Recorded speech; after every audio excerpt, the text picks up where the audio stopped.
Live on News Radio 690 KTSM. Today is April 16th, 2022, and we are talking about the Sacred Heart Catholic Church in Segundo Barrio, a literal heart of the community in many ways, but also focusing on its history, the new research into its founding and early days, and how all of this affects its ongoing restoration here. We are live on News Radio 690 KTSM El Paso, streaming live on the YouTube channel, on our Facebook page as well, El Paso History Radio Show, and also not today streaming on the Facebook page, remember, in El Paso, when they are on hiatus for the holiday, but this is definitely the place, regardless of the day, when we say Texas history begins in El Paso. People can find us audio streaming live on the internet, ktsmradio.com, and when you click the iHeartRadio link, and also through the iHeartRadio app. And we do have a history moment today at the top of hour 2 from documentary filmmaker Jackson Polk. It's about ancient El Paso history.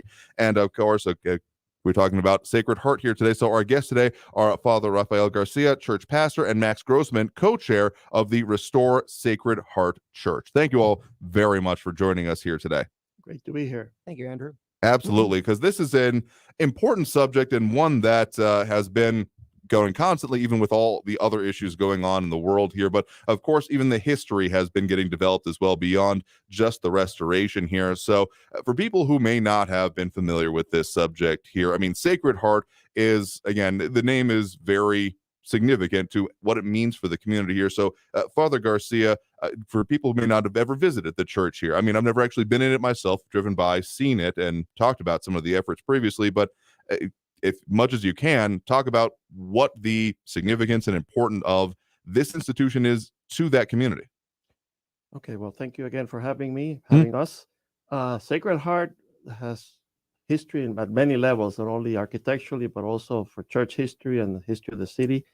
It was the first church, together with Immaculate Conception. There were two churches that were built in 1893, both were inaugurated at the same time.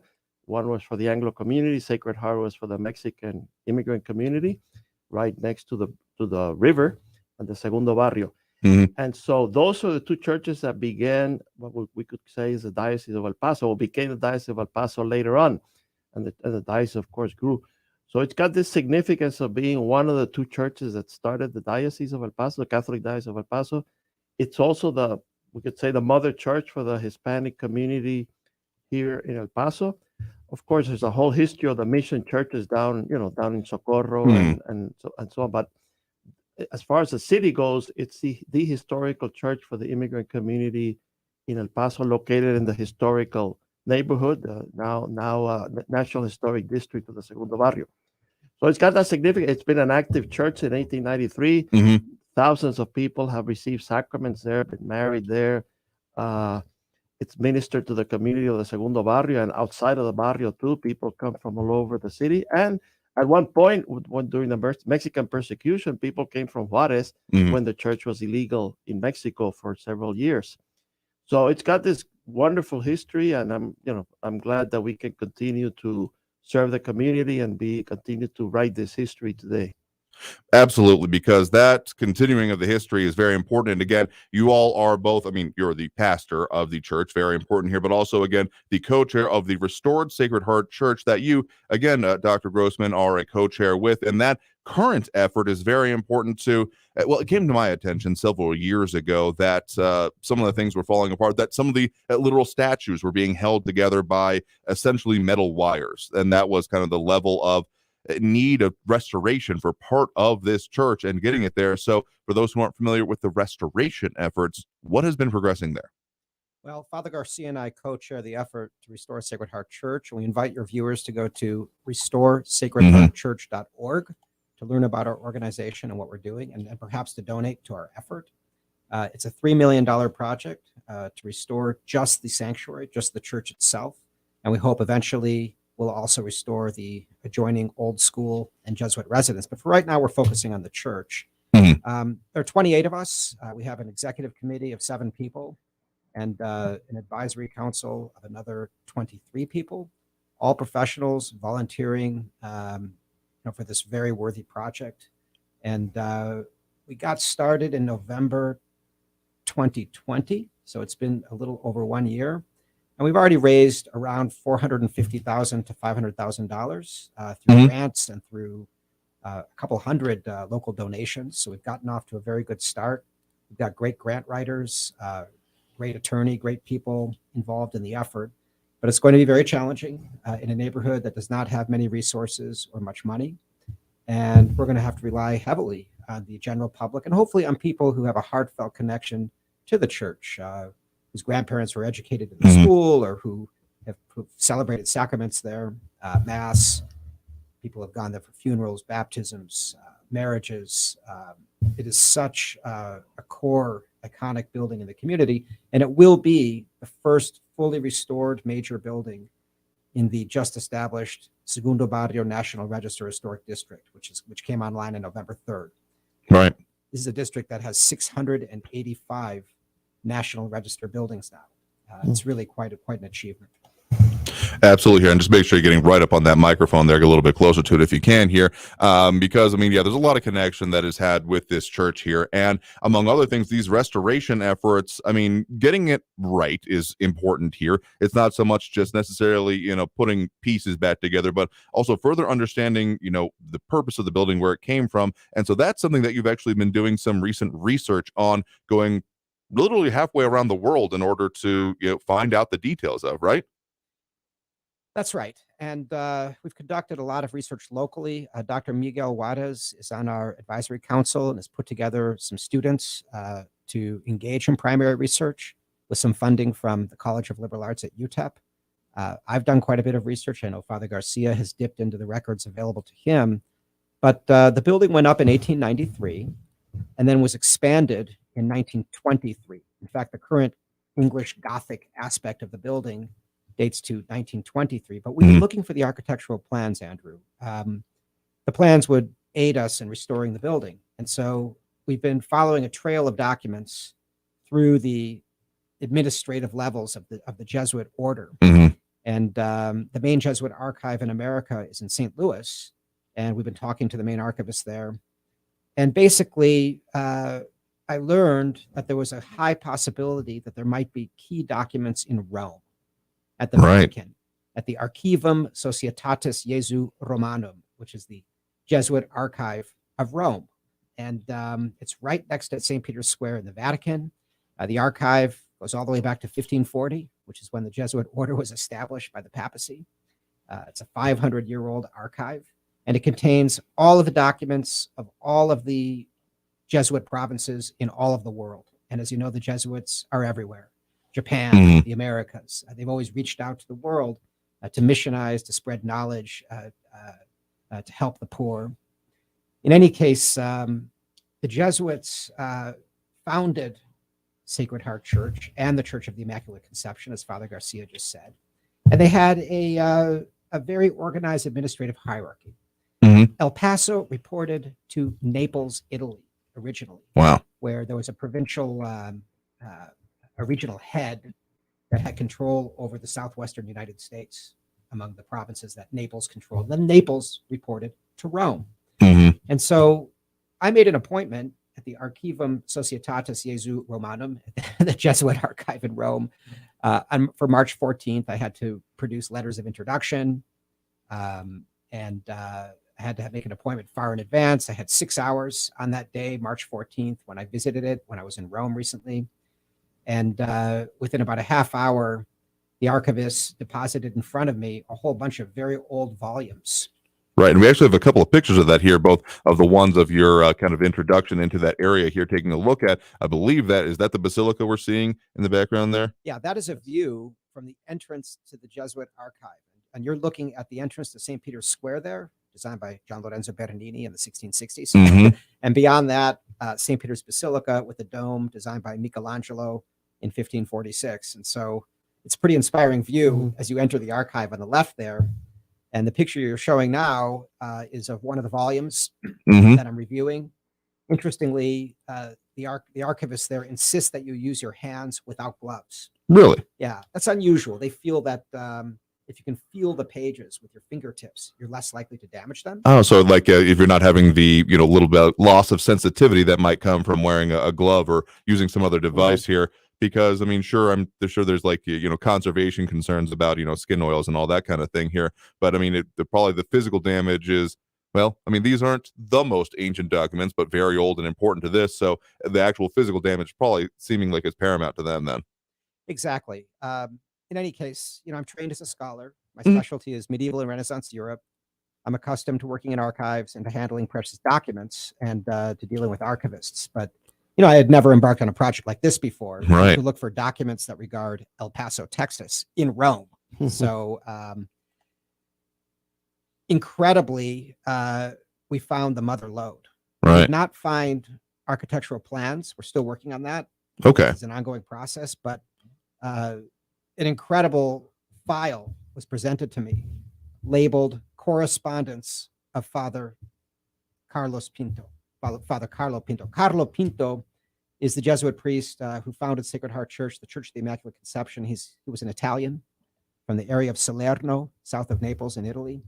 And what I found were 105 pages of handwritten letters signed by him, written from El Paso to his superior in Naples, describing his challenges, life in the barrio, aspects of the church, written by him in Latin, Spanish, and Italian.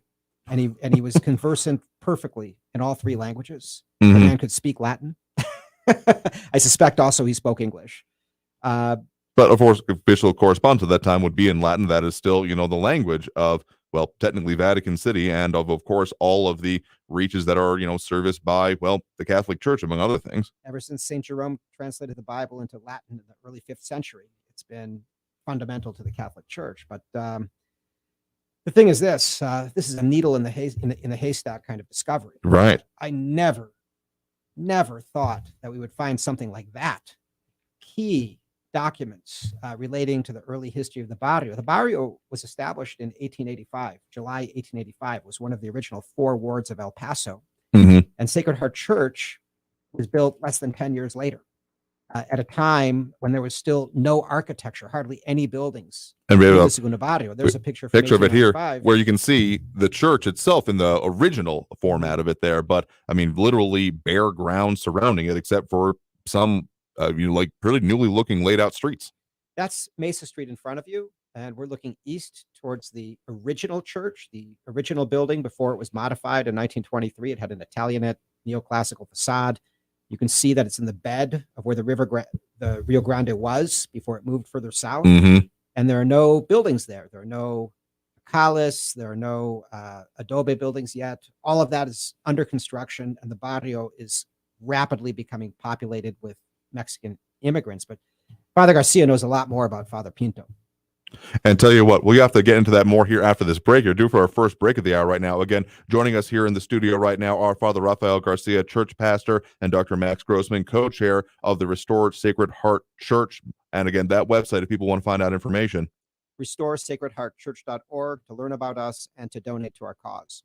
And again, this is an ongoing one here. So we are talking about both the history of the location and the significance of the research that is being done into it more recently. So again, we got to take that first break of the hour here right now. But coming back after this, we'll get more into, again, the early history, the founding of it, and what some of these documents show here. And of course, Father Pinto, very pivotal figure in all of this here. So we're going to have to take that first break. So we'll be right back after this break with more of the El Paso History Radio Show here on News Radio 690 KTSM.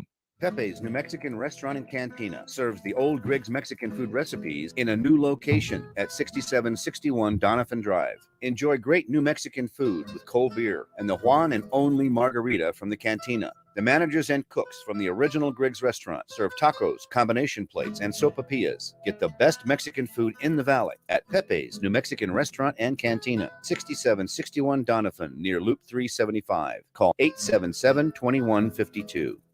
Many retired El Paso area homeowners don't know where to begin when it comes to downsizing and selling their home. Patrick Tuttle and his Legacy Home Team follow a proven process to help retired homeowners sell faster and for more money. Call Patrick Tuttle at 915-588-1850 today and get your home sold faster and for more money. That's Patrick Tuttle at 915-588-1850. Call him today. This is Ivan Ochoa, General Manager from Sunland Park Chrysler Dodge Jeep Ram Fiat. Thank you, El Paso and surrounding areas, for helping us be El Paso's #1 dealer in new Chrysler Dodge Jeep Ram sales in March. As a gesture of our gratitude, we've extended all our Ram Truck Month deals, like 0 down, 0% interest for 72 months and no payments for 90 days.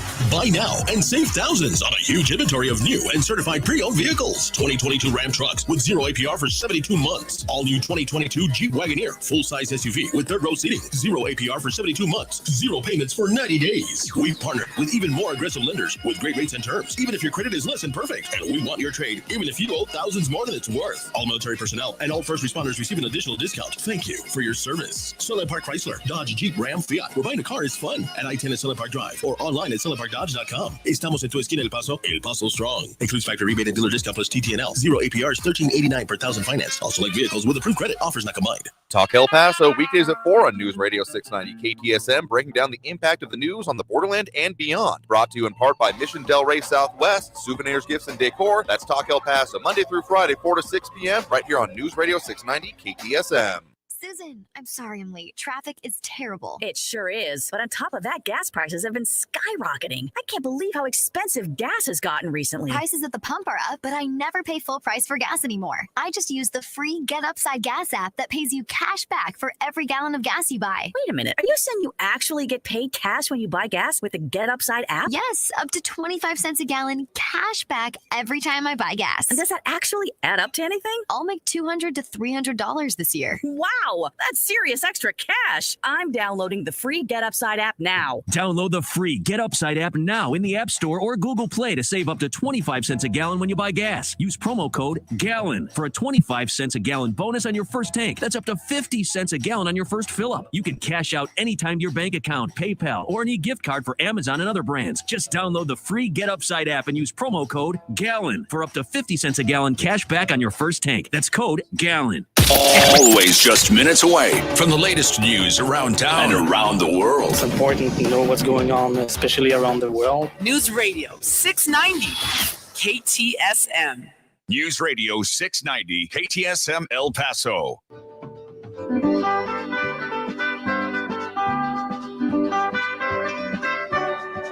And now, let's turn back the pages of time and return to the El Paso History Radio Show.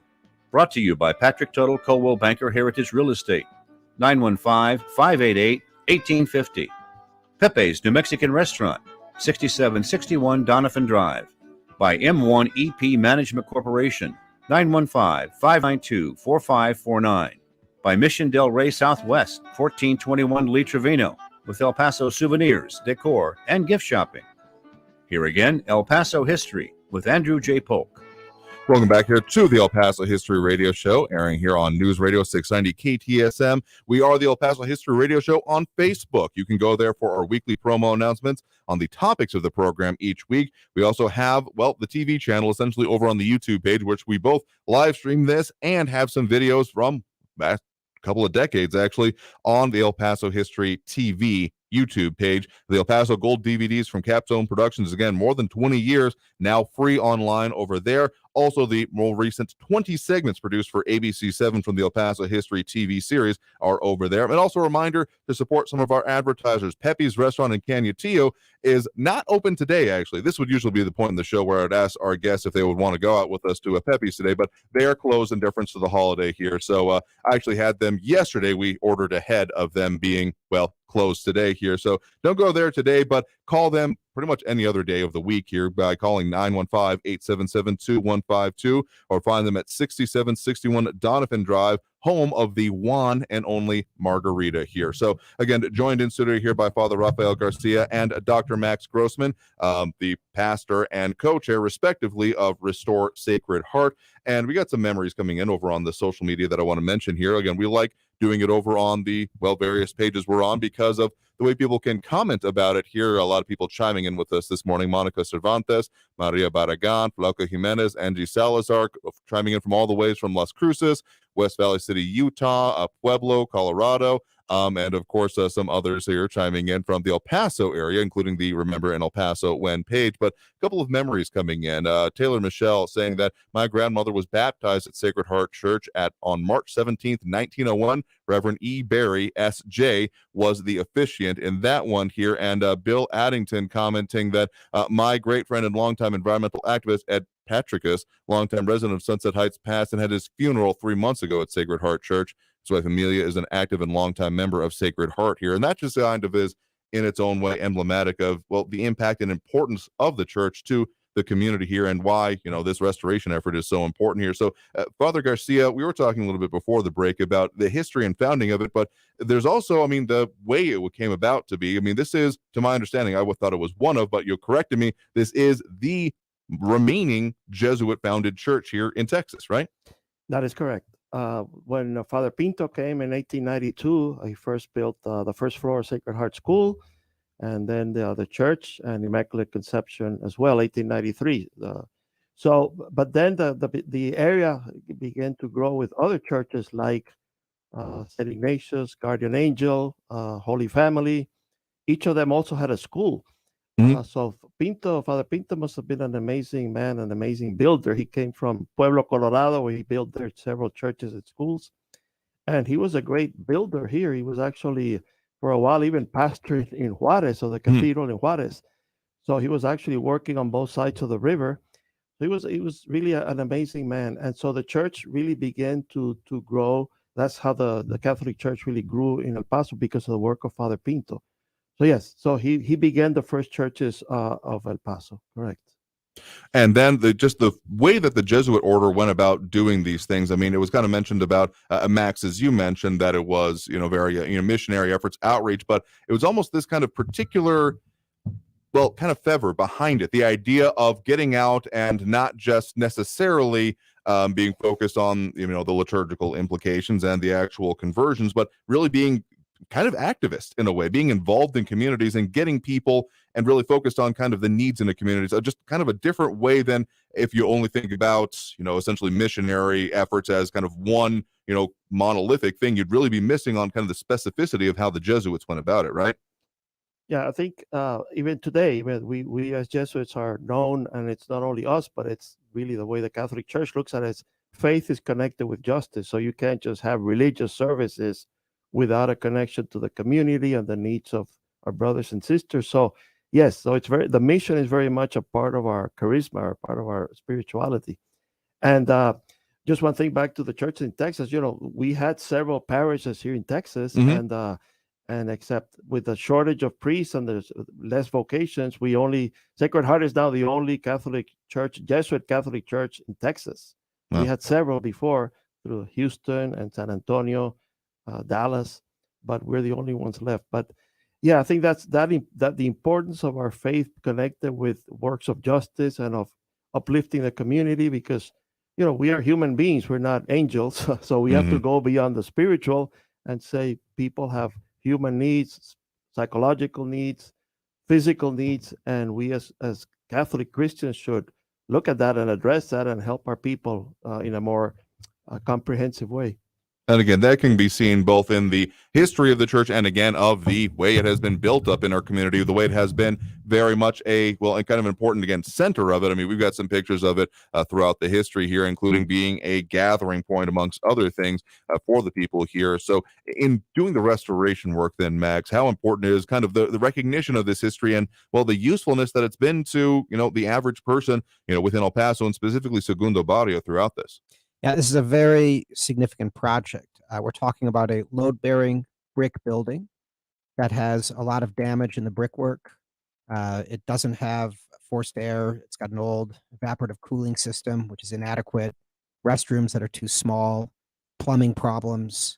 The building needs to be completely overhauled. And the idea is to treat the building with maximum respect, to bring it back to its original condition, also to bring the altar area, the decorative scheme back to its original aspect. And the building still has the 1893 altar, even though the architecture of the building is mostly from 1923. So we're going to be engaging a specialized architectural firm that we have yet to select and taking a direct role in the restoration project. It's going to take about 2 to 3 years from now before this project is done, and we're still actively raising the money. That, of course, is the major challenge.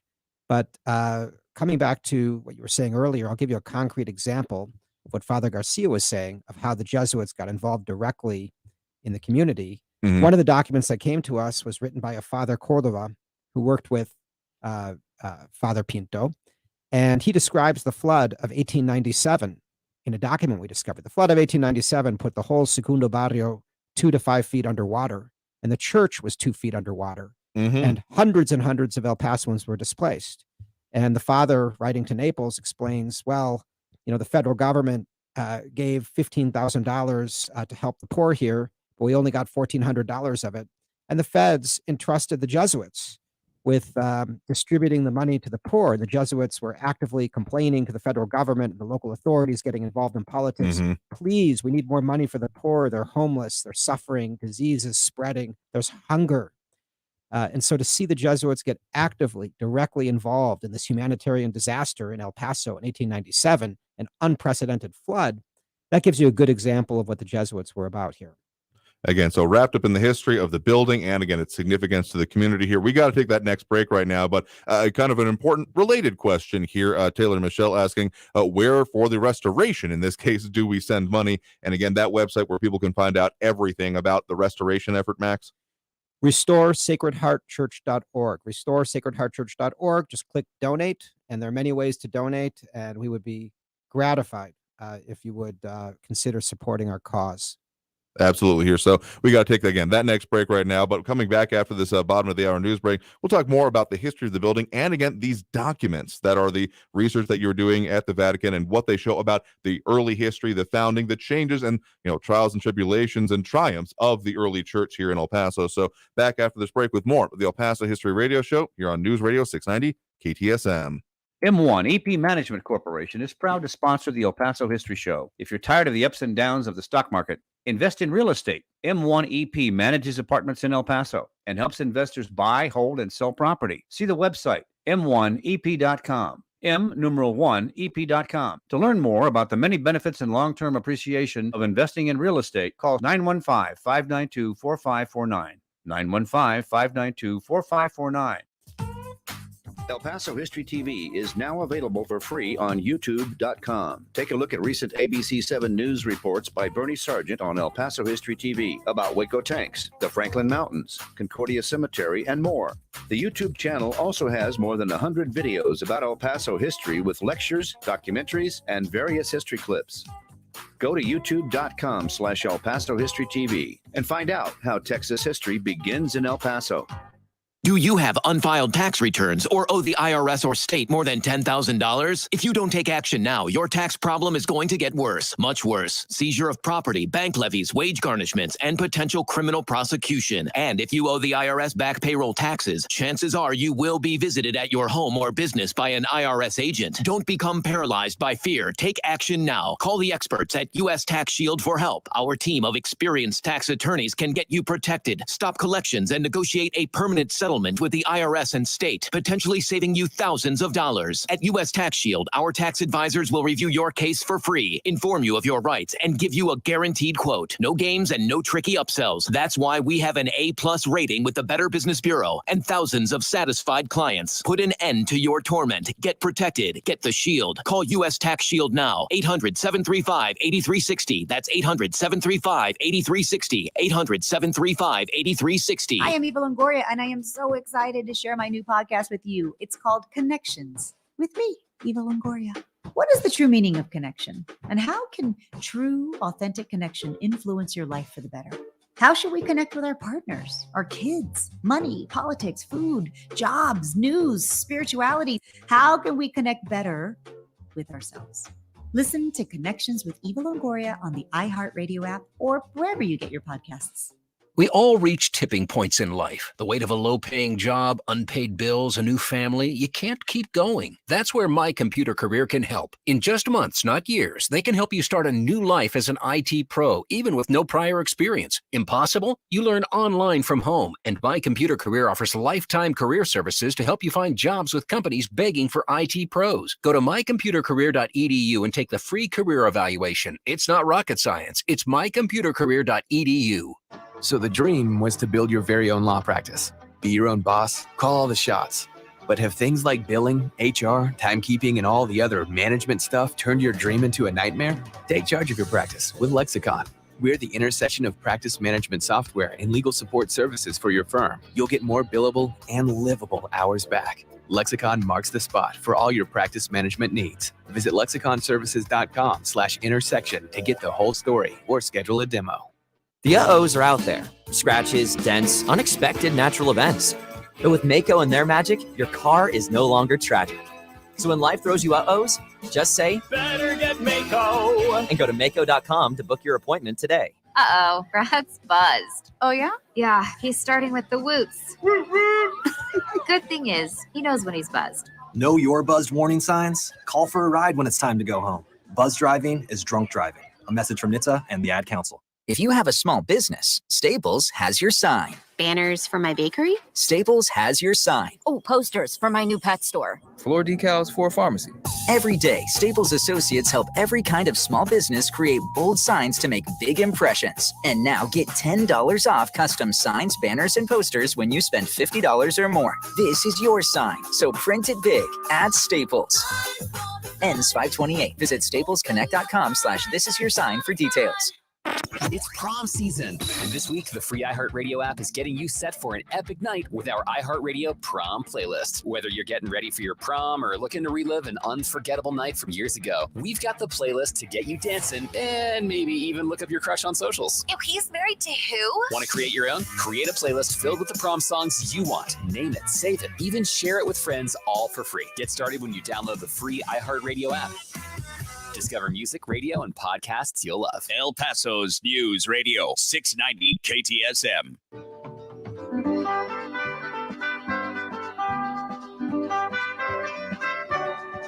And now, let's turn back the pages of time and return to the El Paso History Radio Show. Brought to you by Patrick Tuttle, Coldwell Banker Heritage Real Estate, 915-588-1850. Pepe's New Mexican Restaurant, 6761 Donovan Drive. By M1 EP Management Corporation, 915-592-4549. By Mission Del Rey Southwest, 1421 Lee Trevino, with El Paso souvenirs, decor, and gift shopping. Here again, El Paso History with Andrew J. Polk. Welcome back here to the El Paso History Radio Show. I'm your host, Andrew J. Polk. A couple of things also that we need to tell you about, including with our partners here out in the community who do some great work in helping promote other aspects of El Paso history. Specifically that, make sure to check out celebrationsofourmountains.org. Again, celebrationofourmountains.org, where they have some events coming up here. The one they had going on today, probably already going on here, was a useful plant series at the El Paso Archaeological Museum, but they've got other versions of that coming up a little bit later in the year, including in May and June. So what part of their series going on here, but also coming up next week on Friday, April 22nd, they'll be doing astronomy night, moon gazing, and Lyrid meteor shower with Paul Galvan. But again, they have a lot of events coming up, including through May and even planned all the way through November here with a hike out to Kilburn Hole, which I haven't been out to in years, but probably should go to. For the fact that we're doing shows like this all the time here. But again, celebrationofourmountains.org is where you can find them here. But also want to remind you about some of our other sponsors here. Monterey Asset Management has changed their name to be M1 EP Management Corporation. So want to find out information about them and all the work that they do and how you can do better investing if you're tired of the stock market and invest in real estate and management of it. Again, M1EP.com, M1EP.com, or call them at 915-592-4549. That's 915-592-4549. 449. Again, joined here in studio again by Father Rafael Garcia and Dr. Max Grossman, talking about, among other things, well, the restoration of Sacred Heart Church, and again, the history that has been looking at it, and the research you all have been doing. Again, I want to pop up some of those pictures, Max, that you were taking during your time in doing this research. Again, I just love that view from the archive that you were looking at and going into to find some of this research here. But we had that specific letter that you were mentioning that you had uncovered. Can you talk a little bit further about, well, that letter and what it shows? Well, I'm just showing you one of the 105 pages that I found at the Jesuit Archive at the Vatican in Rome. And this particular letter is only a single page. It's written in Latin. It's dated 1896. Wow. So the church had only been built 3 years earlier. The Segundo Barrio in 1896 was only 8 years old. And people are just moving in, crossing the border, living in shacks. The first adobes are going up. The barrio is gradually becoming a barrio. And there's the church already to minister to the poor and take care of their spiritual needs, as well as to help them get what they need, food and everything else. In any case, the letter is written in Latin. And of course, the Jesuits have always been a highly intellectual order since their founding in 1540 by St. Ignatius of Loyola. Their priests are required to have a very rigorous training. They develop oratorical skills. Their public speaking skills are second to none, very much in the tradition also of the Franciscans and Dominicans. They're great speakers, they're intellects, and they're required to learn several different languages. And I don't know how many people you know, Andrew, who can speak and read Latin. I can't name very many. I think a couple of them are in this room right now that I know of. I cannot claim to speak Latin. I have to read it for work sometimes with a lexicon. But Father Pinto clearly could speak it. His Latin there, that's a handwritten page. Okay. He's writing spontaneously in Latin without making any mistakes in this beautiful cursive. Very, very elegant. And of course, weaved into his language. He's praising God, addressing his superiors in Naples, to whom he's writing the letter with due respect. And in these Latin letters, he's mostly talking about the business of Sacred Heart Church, that they need money to finance one thing or another. They oftentimes Father Pinto asks for financial assistance from Rome or from Naples, and reports back on his activities. Father Pinto is always traveling around to different churches, including across the border in Mexico, to see to the priests, make sure that they have what they need, make sure that they're doing what they're supposed to do, taking care of the poor, that they have everything that they need, everything they require to operate. And it's fascinating watching Father Pinto through these documents expand the Jesuit network, expand Catholicism in El Paso and throughout the region. But this is a man who came to the United States from Italy in the 1870s. He had already been in Colorado for some 15 years before he came to El Paso.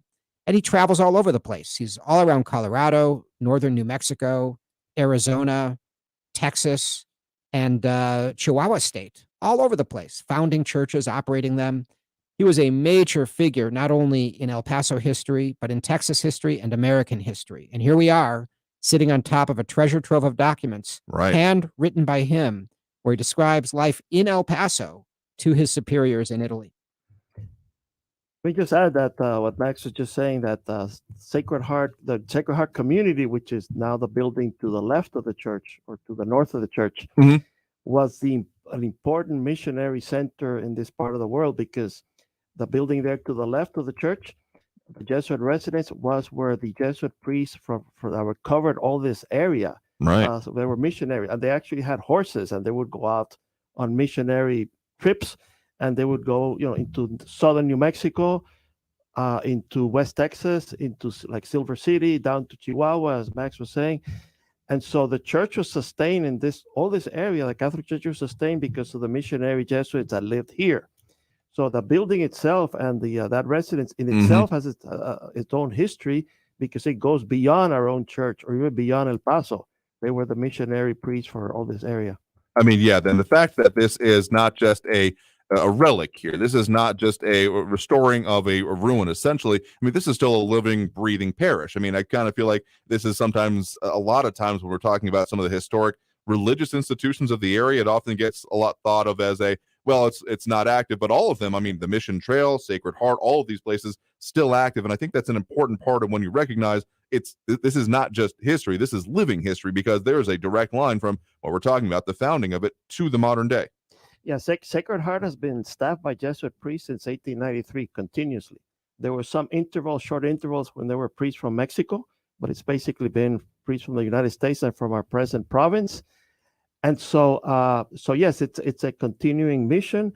We have a well-developed social ministries program where we assist people in the community with adult education classes on Saturdays, GED, citizenship, all sorts of programs. Also with direct assistance to the poor. Families from the barrio can qualify to get food, groceries, a prepared meal. We have a food project which was started out as a tortilla factory in 2003, and now we do catering, and also people can get food on Fridays, people from the neighborhood, and we also have food for after the Sunday masses and so on. But we have direct assistance. We help with rent. With St. Vincent de Paul, help with rent and utility bills. We have the adult education program, and so we have a lot of ministries besides the traditional ones of the church, where we have preparation for sacraments, for First Communion, for baptism, of course. Tonight is a big night. Tonight is the Easter Vigil. Of course, so we're baptizing one adult person, and we have several others receiving confirmation of First Communion. So we are an active church. It's been an active church. It's never been closed down. Even when the new church in 1923 was built, inaugurated, that church was built without having to close the old church. It's amazing to read the records. I was an architect before I became a priest, so I'm still puzzled by how they built a church. They used some of the old walls, the original walls, and built over and around the old church. And so if you go there, somebody looks at, you can see two shades of bricks in the main walls outside the structural walls. Okay. And you can tell you can almost see the outline of a lot of the old church. Really, the front is not a good example of that, because the front is really old, totally new. That's but true. On the side naves and the back, you can see the old brick from the old 1893 church. So it's an amazing project. It's a lot of history, and history of the barrio, history of the church, and of course, architectural history as well. That's fascinating. I hadn't heard that it had been open continuously through it, because I mean, we got again some pictures up here of the original building as it was, correct. And then how it got turned into the a style that you can see nowadays out there. But the fact that it never had to close down in the middle of that's fascinating. That's right. That's amazing. Yeah, how they did that at that time, 1920. They didn't have the equipment they have today, and in such a short time, it was built. The new church was built in less than a year. Yeah, it was built in 10 months. 10 months. Which is not a usual timeline when we're talking about large church architecture. Yeah. And one very interesting thing that we've learned from the documents is that the contractor who built the 1923 church was paid over time. And the payment came from the parishioners in the form of pennies and nickels. Wow. During Mass and other celebrations. And it took until 1929, it took between 6 and 7 years to pay for the construction, and it was paid for by the people in tiny little donations, thousands and thousands of them. Wow. I mean, March of Dimes was its own organization, but kind of almost a literal march of pennies and nickels, like you're saying there, in order to pay for this over time here. So again, just the significance to the community and the involvement of people in the community is woven into almost every aspect of the church. And again, the restoration going on here. So just to mention it again here, because there's been some more people asking about it, we have the link posted up on all of the social media streams here. If you want to find it again, restoresacredheartchurch.org. That's right. And there's a donate portal. And just like in the 1920s, we're hoping that the parishioners, as well as everyone from El Paso at large, I'm Jewish, full disclosure, and I totally appreciate the significance of this building to my community, and I'm honored to work alongside the Catholic Church and Father Garcia to see to its restoration. This building is significant for every El Pasoan, regardless of their beliefs. And actually, Father Garcia, you had some more, I mean, along with, of course, the fundraising efforts, that's important, but you're also wanting to get just more information from the community because, like we were talking about, the significance, but also some of the historical records. So you had a couple ways if people wanted to reach out directly to kind of coordinate more on that, right? Yes. One of the things that your listeners can help us, all of you out there, if you can, besides with your donations, is that we would really like to have pictures, photographs of any church event that happened inside the church or outside the church, especially if there may be someone mentioned that the grandparents were baptized there in 1901. So the pre-1923 church, the old church, if there are any pictures of that, especially the inside or even the new church from 1923, those things will be very helpful. We're trying to create like an album, an electronic album of some of these of events and of the inside of the church. So they could, first of all, either call me at the church number. You can leave a message, and please, after Monday, the church will be closed for the holiday, but Tuesday on, the of course, area code 915-532-5447, 532-5447, or an email to me would be also helpful. And it's basically my name, Rafael Garcia, all together in one word, Rafael Garcia, with an SJ at the end, which means Jesuit, SJ. So Rafael Garcia, SJ, @gmail.com. And that will be amazing, an amazing help and support if we can get pictures of the church and of activities, sacraments, events that happen in the church or even as well as the school. So any historical picture with more, you don't have to give up your originals. We can take pictures of them. Take a picture, send it to you. Be a good way to deal with it here. Absolutely. So tell you what, we've got to take that next break right now. But coming out of this break, we'll talk more about this history, more about the significance, and more of the ways people can get involved. So stay tuned for more of the El Paso History Radio Show here on News Radio 690 KTSM. Pepe's New Mexican Restaurant and Cantina serves the old Griggs Mexican food recipes in a new location at 6761 Donovan Drive. Enjoy great New Mexican food with cold beer and the Juan and only margarita from the cantina. The managers and cooks from the original Griggs restaurant serve tacos, combination plates, and sopapillas. Get the best Mexican food in the valley at Pepe's New Mexican Restaurant and Cantina, 6761 Donovan, near Loop 375. Call 877-2152. The El Paso History Show with Andrew J. Polk is 10 a.m. this Saturday, with El Paso events and stories from the early 1900s that helped shape the FBI. The El Paso History Show is sponsored by Patrick Tuttle Coldwell Banker Heritage Real Estate, Pepe's New Mexican Restaurant in Canyotio, Mission Del Rey Southwest for gifts and decor, and by M1EP Management Corporation, Saturday morning at 10 a.m. on News Radio 690 and streaming live on Facebook and YouTube. We all hear the radio ads about the IRS. They tell you to be afraid, to be scared, and they try to frighten you into calling. But I'm not here to do that. Tax Relief Advocates is different. TRA is here to tell you that if you owe money to the IRS, whether it's $5,000, $50,000, or $500,000, we have a solution. It doesn't matter if you're sitting in your car at work or with your kids. No matter where you are, call now. 800-505-6516. Don't lose hope. TRA can eliminate or reduce what you owe to the IRS, and there is zero risk to you. If we can't reduce your tax debt, then you pay nothing. Our passion is taxes and helping individuals fix their IRS problems. We have a 5-star rating on Google and Yelp, and an A+ rating with the Better Business Bureau. Tax Relief Advocates, real solutions for real people. You don't need to be afraid of the IRS any longer. End your tax nightmare today and call 800-505-6516. Again, that's 800-505-6516. Or you can visit us online at tra.com. At Napa, when it comes to serving you, their motor never quits. From curbside and next day delivery on over 160,000 auto parts to getting involved with the local communities. That's Napa know-how. I get it. Your desk has been there for you, holding up your computer, your unused stapler, and that plant you forgot to water. But maybe it's time to leave your desk and spend your lunch break volunteering with Meals on Wheels. Doing Meals on Wheels for me is the joy that I look for at the end of my week. I'll come to the door with one meal and I'll walk away with a full heart. Drop off a warm meal and get more than you expect. Volunteer at americaletsdolunch.org. That's americaletsdolunch.org. Brought to you by Meals on Wheels America and the Ad Council. Hey, hon, what you doing with your phone? Do flowers have best friends? I don't know. Hey, look. Whoa. Some answers can only be found in nature. Discover the unsearchable. Visit discovertheforest.org to find a trail near you. Brought to you by the United States Forest Service and the Ad Council. News Radio 690 KTSM.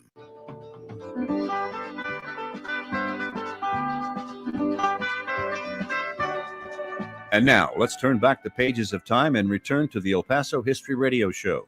Brought to you by Patrick Tuttle, Coldwell Banker Heritage Real Estate. 915-588-1850. Pepe's New Mexican Restaurant. 6761 Donovan Drive.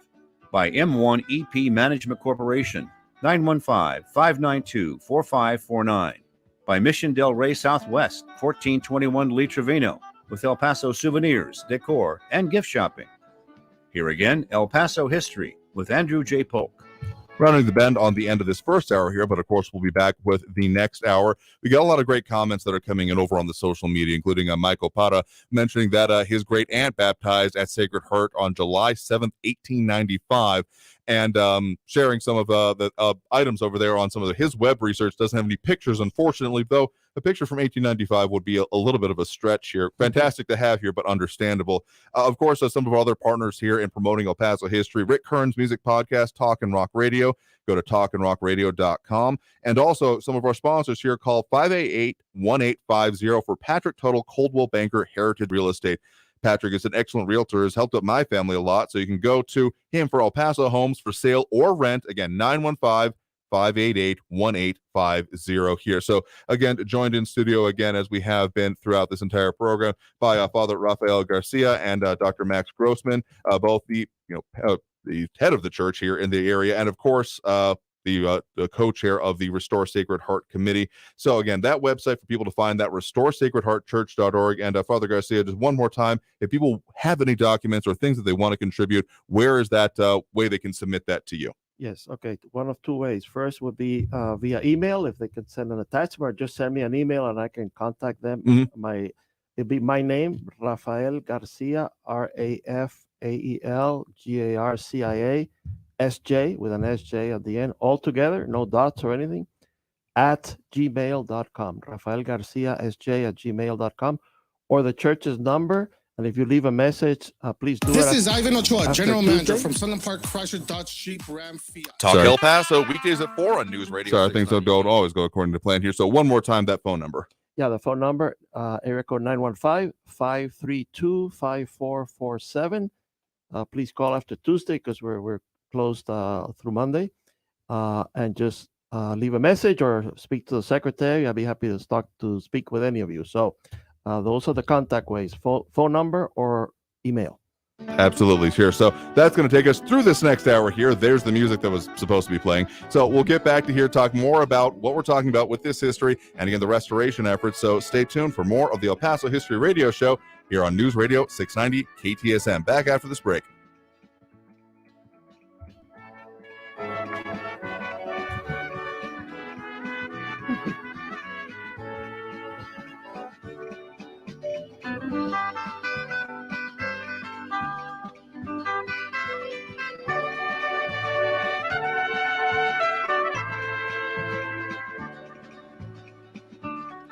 Thank you for listening to the El Paso History Radio Show.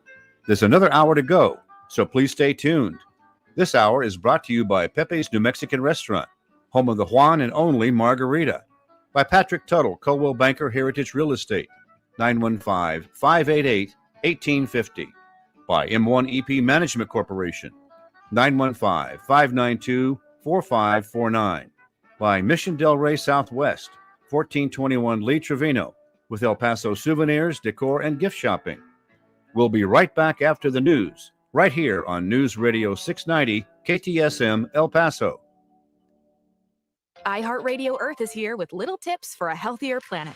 A staggering 8 million tons of plastic ends up in the world's oceans every year. If current trends continue, our oceans could contain more plastic than fish by 2050. Do your part. Purchase items made from renewable or recycled content and recycle whenever possible. Brought to you by iHeartRadio Earth and the National Environmental Education Foundation. To find more tips for smarter, sustainable living or to take action in your own community, go to iHeartRadio.com/earth. That is the call of a ring-tailed lemur resonating through the wildlands of Madagascar. And that familiar sound is the call of an African elephant from the vast savannas of northern Kenya. These animals speak different languages, but they both have the same story to tell. Their species are in trouble. Their habitats are being altered at a rapid rate, and damaged habitat means less food and less places to live. While we have reintroduced more than 40 endangered species, we cannot return them to a home that does not exist. Rescuing an animal is only half the battle. So please join San Diego Zoo Global Wildlife Conservancy in our efforts to preserve and conserve the native habitats of our endangered species and ensure that the wild places are filled with the wild calls of their inhabitants for generations to come. Join us now at endextinction.org.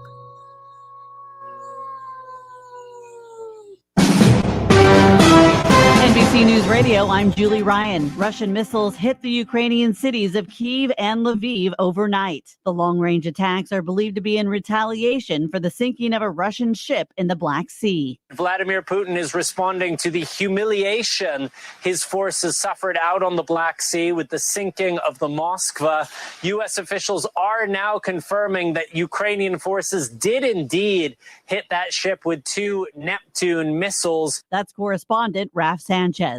The State Department is reaffirming U.S. support for Ukraine in its battle with Russian invaders. Spokesman Ned Price says nothing will dissuade the Biden administration from sending aid. He said if the Kremlin's allegations are that the U.S. and other partners around the world are providing Ukraine with billions of dollars worth of support, then they are guilty as charged. Officials in California will hold off on the school vaccine mandate until next year. Nika Magahis reports. UCSF infectious disease expert Dr. Monica Gandhi calling the decision practical. It's important to acknowledge some parents want more data, they want the full approval, and that if we went into September 2022 school year with this mandate, that children may not be able to go to school. And so learning loss is a real issue. Officials say the delay would ensure sufficient time for successful implementation of new vaccine requirements.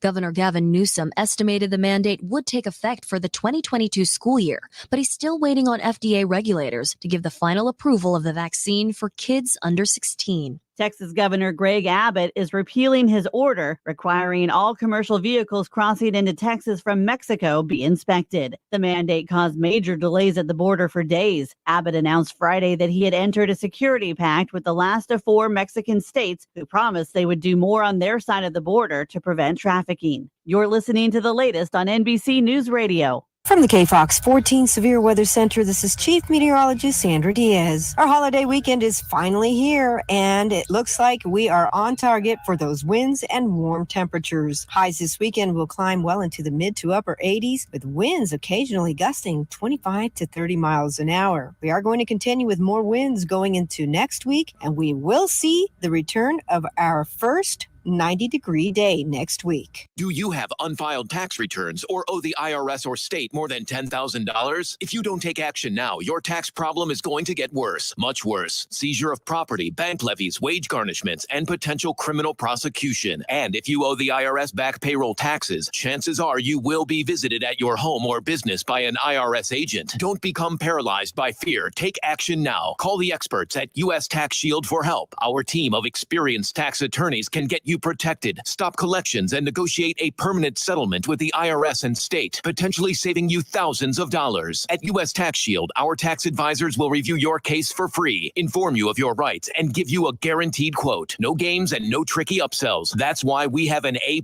rating with the Better Business Bureau and thousands of satisfied clients. Put an end to your torment. Get protected. Get the shield. Call U.S. Tax Shield now. 800-735-8360. That's 800-735-8360. 800-735-8360. Attention. If you have a current insurance plan, you are eligible to receive up to 8 COVID-19 tests shipped to your home or business each month, absolutely free. Per the current government mandate, U.S.-based insurers are now required to cover at-home COVID testing kits every month with no out-of-pocket fees to you. Just visit getyourfreetest.com to begin the registration process. When completed, Tiaro Health, a trusted source for next-generation healthcare, will submit a claim to your insurance provider. Your 8 monthly tests will ship directly to your home or business for free. Go to getyourfreetest.com. There's no deductible and no copay.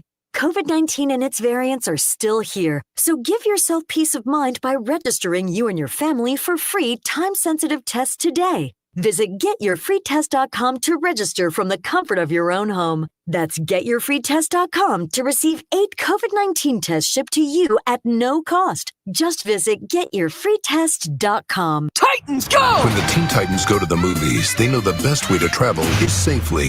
Hollywood, here we come! And you know it's super. To keep your child safe, be sure to use the right car seat for their age and size. Exactly. We're finally on the big screen. Have a seat, my dude. For more information on finding the right seat, visit nhtsa.gov/the right seat. Gotcha. That's a wise move. Brought to you by the National Highway Traffic Safety Administration and the Ad Council. News Radio 690 KTSM El Paso.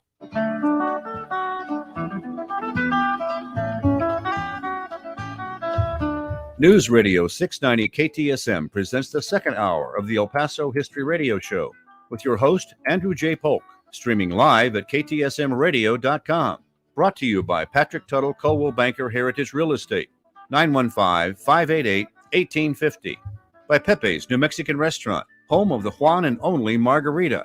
By M1 EP Management Corporation, 915-592-4549. By Mission Del Rey Southwest, 1421 Lee Trevino, for El Paso souvenirs, decor, and gift shopping. And now El Paso History with your host, Andrew J. Polk. Thank you all so very much for joining us here for the El Paso History Radio Show, airing live here on News Radio 690 KTSM. Starting off our hour two, as we usually do, we do have a history moment from documentary filmmaker Jackson Polk, this time on ancient El Paso history. Enjoy. 5,000 years ago, when Egyptians were building pyramids, there were people already living in the El Paso area. They lived in a large village of pit houses at what is now called Keystone Heritage Park. It is the only known archaic settlement of its size in North America, and it almost disappeared in 1999 when a developer announced plans to build there. The ancient Keystone people were some of the earliest farmers, when most other people followed animal herds and gathered seasonal plants for food. The village was built beside an arroyo, or drainage channel, from the Franklin Mountains that emptied into the Rio Grande. Fish, fowl, and small game were abundant, and because the village was on higher ground, it was safe from seasonal flooding.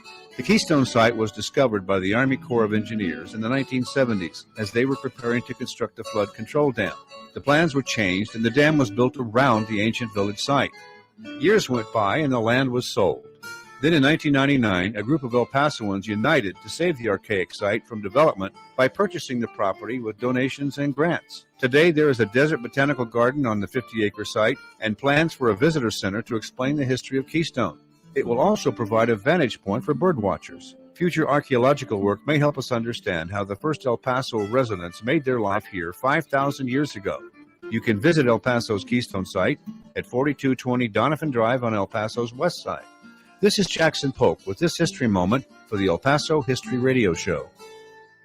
And speaking more about our partners here in doing this El Paso history work, of course, Barbara Given-Bainey, operator of the great Facebook group Remember in El Paso When. They're on hiatus for new posting as of this weekend in order of the holiday, but you can go there for archive pictures galore, more than 33,000 members. But please remember, these administrators have worked hard in doing their own research for photos with our history attached. When you use their photos, they ask that credit be given. But of course, the chief admin and owner, Barbara Given-Bainey, we also affectionately know as BGB, also main admins, Rick Duncan, Rick Nahara, Margaret D. Smith, and Paul Louie, and moderator, Ben Vincent. We appreciate the work they do and helping us also as well, but also just in general in promoting El Paso history. So joined here back in studio here for the second hour of the program by Father Rafael Garcia, pastor of Sacred Heart Church, and Dr. Max Grossman, co-chair of the Restore Sacred Heart efforts and all of that going on here. So we have been talking a lot about the history and the significance here and the research that you recently did, going all the way to the Vatican,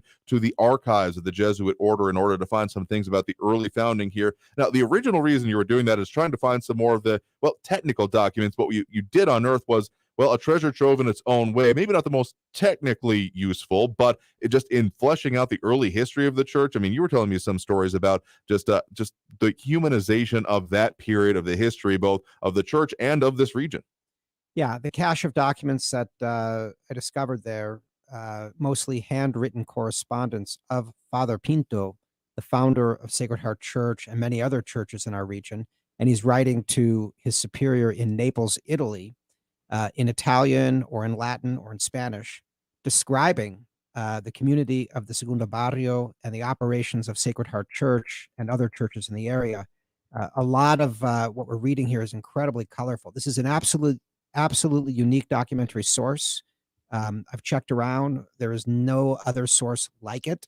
I cannot overemphasize the significance of this. The other thing is that the Jesuits in Rome, they keep careful track of who consults what. And I can tell you that I'm the first person ever to consult these documents. And so it's been a time capsule sitting in this archive for more than a century. And it was just dropped in front of me. And I just couldn't believe that I found the correspondence of the founder of Sacred Heart Church written by hand in 3 different languages. Just to give you an idea, there was a great flood in El Paso in 1897. One of the greatest recorded floods. It was the last great flood of the Rio Grande River before Elephant Butte Dam was built upstream, taming the river. And that flood put all of the Segundo Barrio deep underwater. And Sacred Heart Church was 2 feet underwater in the sanctuary.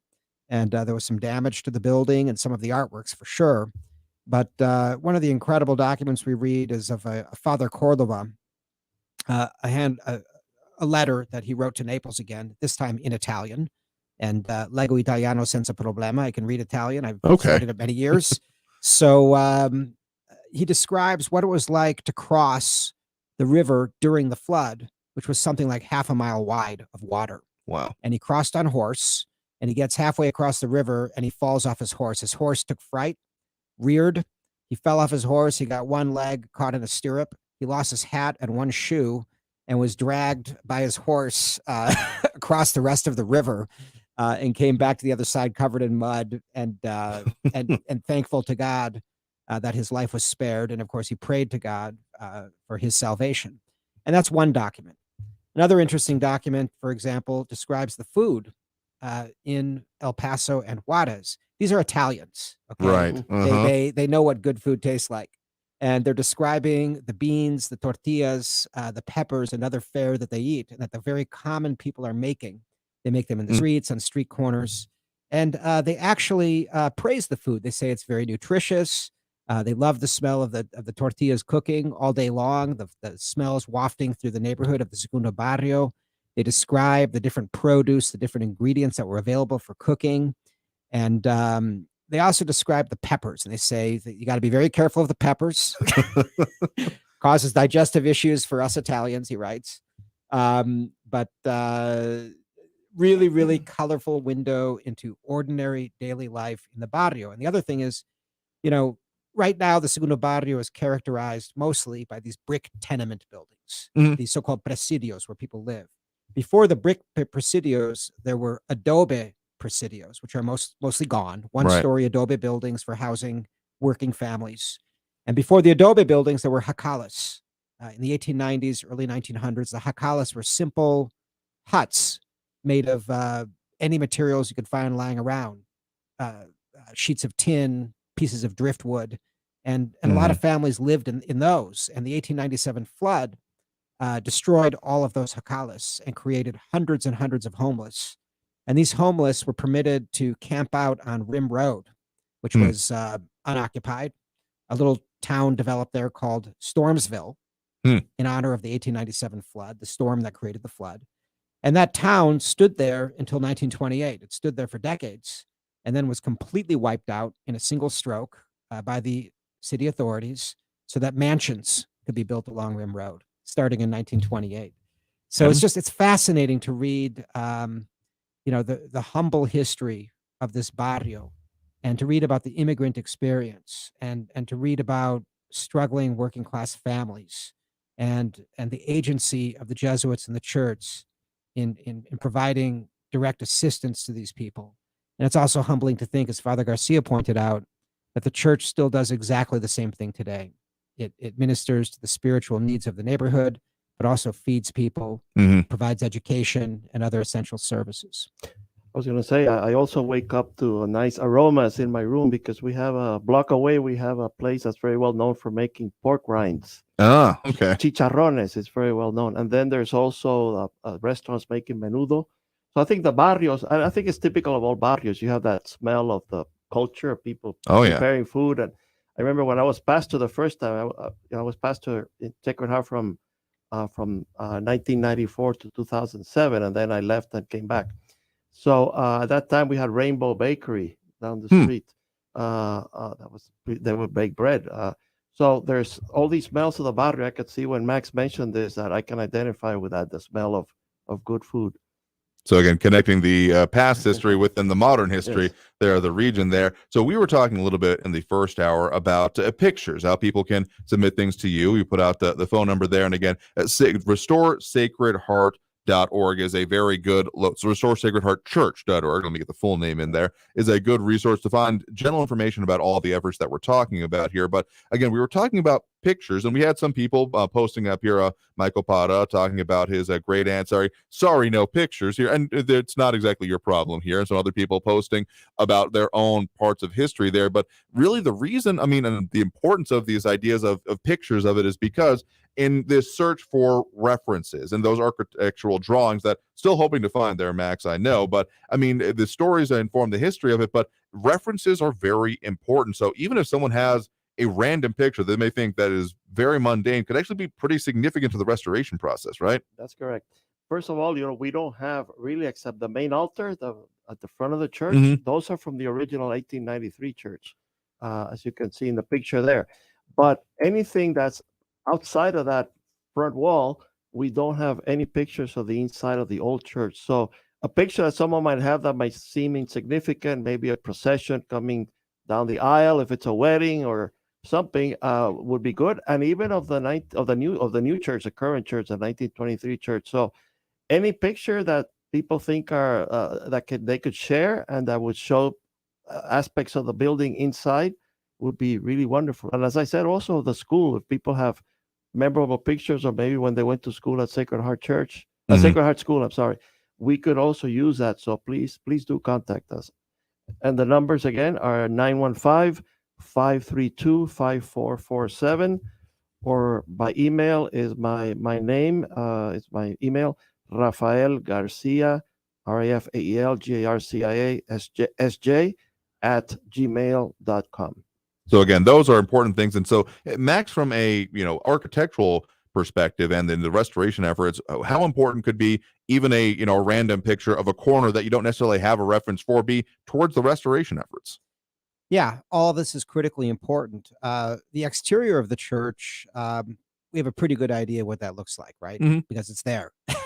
Yeah. And we're going to bring that back to 1923. The bricks will be repointed. The dry rotted wood will be repaired.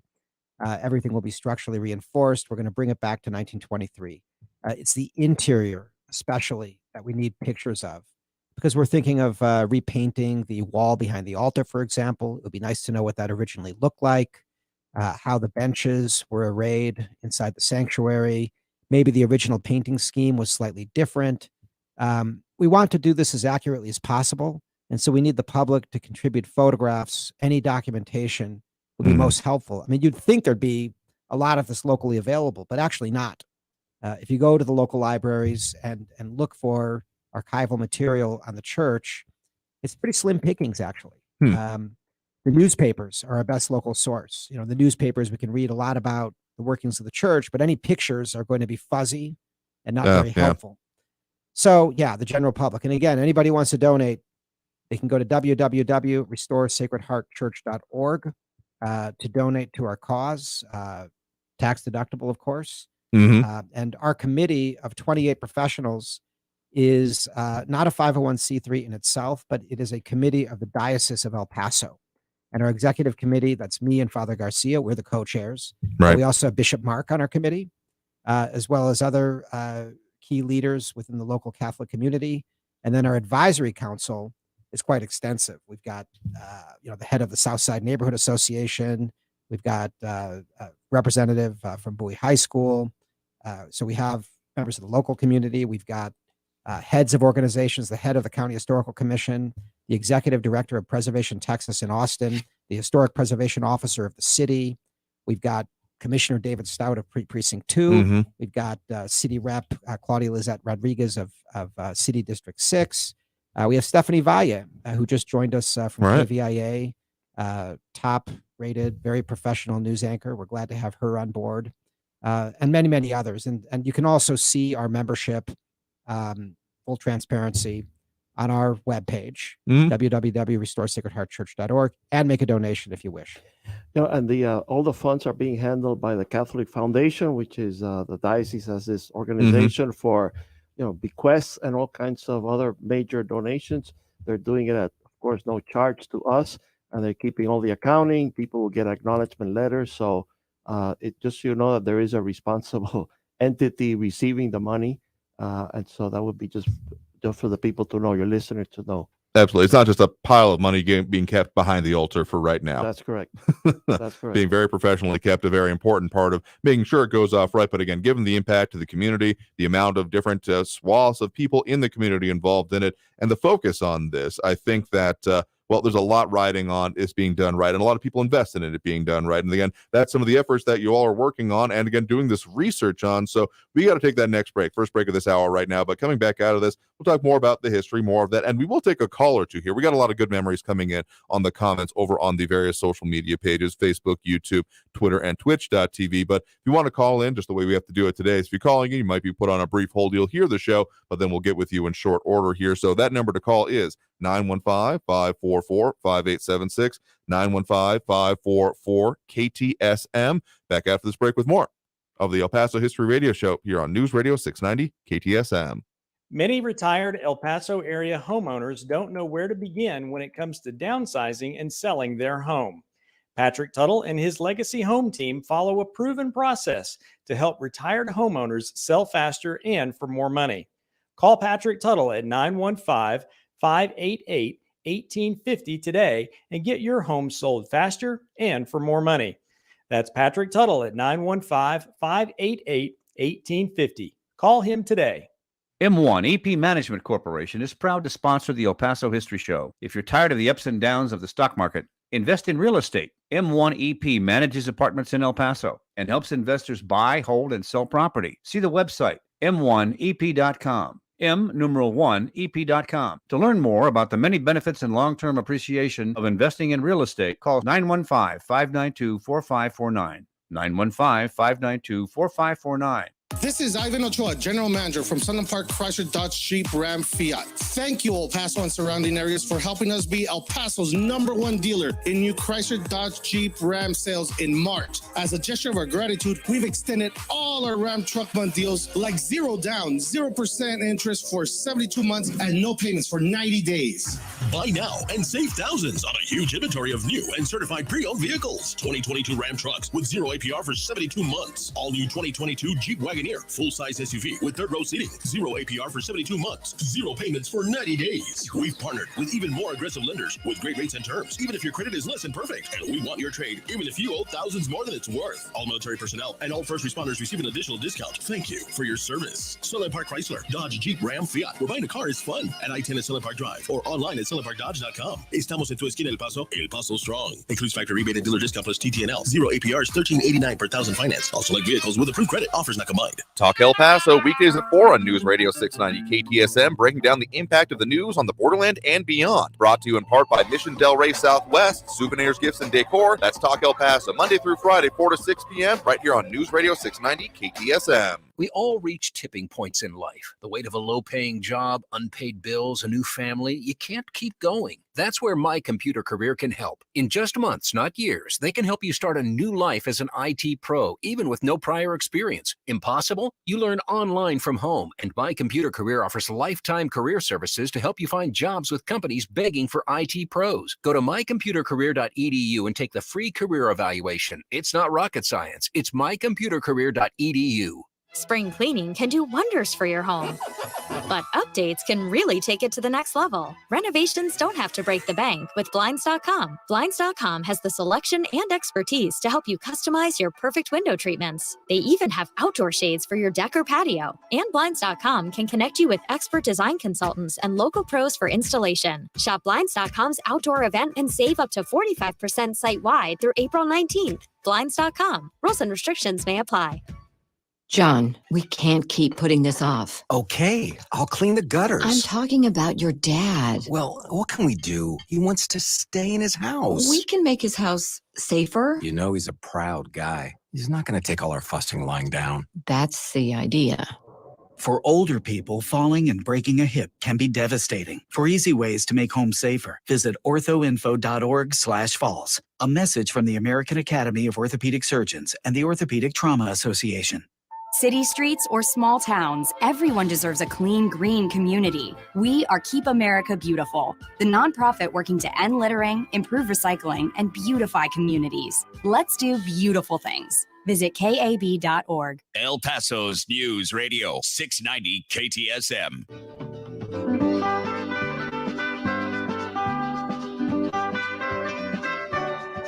And now, let's turn back the pages of time and return to the El Paso History Radio Show. Brought to you by Patrick Tuttle, Coldwell Banker Heritage Real Estate, 915-588-1850. Pepe's New Mexican Restaurant, 6761 Donovan Drive. By M1 EP Management Corporation, 915-592-4549. By Mission Del Rey Southwest, 1421 Lee Trevino, with El Paso souvenirs, decor, and gift shopping. Here again, El Paso History with Andrew J. Polk.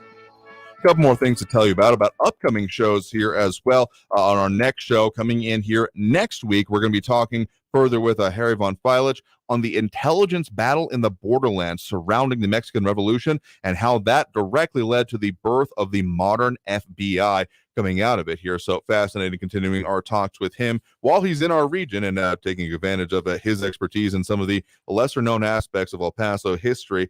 And so we'll be talking with him about that again next week on the program here. But of course, in the meantime, make sure to go to missiondelrey.com to visit their 12,000 square foot showroom on Lee Trevino. It is a great location. You walk in and you are just inundated with some very fascinating aspects and, well, stuff that you can bring home for yourself of kind of regional culture and even local products here. They've just gotten restocked with a ton of local goods that you can bring to people. So it's a great place for, well, taking people from out of town if you want gifts, but also finding decor for yourself here. So again, you can find them by calling 915-440-2140. Again, 915-440-2140. Or again, missiondelrey.com is your source for everything for them. Again, Southwest souvenirs, gifts, decor, and a whole lot more. So find them online. Again, missiondelrey.com. Joined here again in studio by Father Rafael Garcia and Dr. Max Grossman with the, Sacred Heart pastor, as well as co-chair of Restore Sacred Heart Church here. So, of course, we are talking a lot about the restoration and what is needed for it. Now, there are some important technical aspects to go over here, including the fact that there was a grant receiving that, the donations will go directly towards, assisting with, right? Yes, something that really boosted us, and it was a great motivator, was we were one of the recipients from an organization called National Fund for Sacred Places out of Philadelphia. And thanks to Max and his many people he knows and connections with historical associations, we were able to apply. And out of over 100 applicants, we were one of 5 that got the full grant of $250,000. And it's really a major achievement for us. And it speaks a lot about our church because they really like the project, not only the building, but also what the church means for the Segundo Barrio and what the church is doing today, the mission of serving the community alive, a community that still has a lot of needs. So we got the grant. The catch is, the challenge for us is that, of course, the $250,000 has to be matched 2-to-1. So we have to come up with $500,000 to be able to use the $250,000 grant. So hopefully it's going to be a great motivator, and people will be able to say, well, I can help. We can achieve that. If we can get $500,000, then we can get the actual grant. And we have a timeline, which is something that would take a long time to explain. But the grant has to be used within a certain period of time. Of course, the construction has to begin at a certain point. We also will qualify for the state tax credits for the construction, but all that has to be lined up in the sequence of events to be able to use and take benefit of all of them. So at this point, we just really need funds to match the $250,000 grant. So Max, maybe you can say a few more things about that. Yeah, the National Fund for Sacred Places is the most prestigious organization in the United States, funding the restoration and rehabilitation of churches and other sacred buildings. And actually, there were more than 300 applicants in this cycle. And as Father Garcia said, we're one of only 5 applicants that got the full $250,000 award. One of the other successful applicants was the Washington Cathedral in Washington, D.C. Oh, yeah, just that small little place. Yeah, exactly. It's a place you might have heard of. Presidents go there all the time. You've heard of it, right? Absolutely, yeah. Yeah. And to think that our humble church, Sacred Heart, has been recognized at that level, that level of importance, national importance. And as Father Garcia indicated, we've got to come up with $500,000 to match the $250,000, and we have to do that within a certain length of time. So we're really hoping that the public will step up to the plate and help us to make our goal there. The National Historic District was just created in the Segundo Barrio on November 3rd. It took 10 years to get that done. It wasn't easy. It was it was a political fight in certain respects. We had the backing of some key people, especially in the county, and got that done. And what that means is that before November 3rd last year, there was only one building in the whole Segundo Barrio on the National Register of Historic Places, a brothel, an old brothel on South Mesa Street. Now there are 685, including Sacred Heart Church. And these buildings are eligible for federal and state tax credits that can pay for up to 45% of the cost of restoring these buildings. But in the case of Sacred Heart Church, since there's no federal tax paid, we can only use the state tax credit, which is worth a quarter of the $3 million project. After our overhead, we're expecting we're going to get about $650,000 just from the state tax credit towards restoring the building. That, plus the money we've already raised, will take us to about $1.1 million.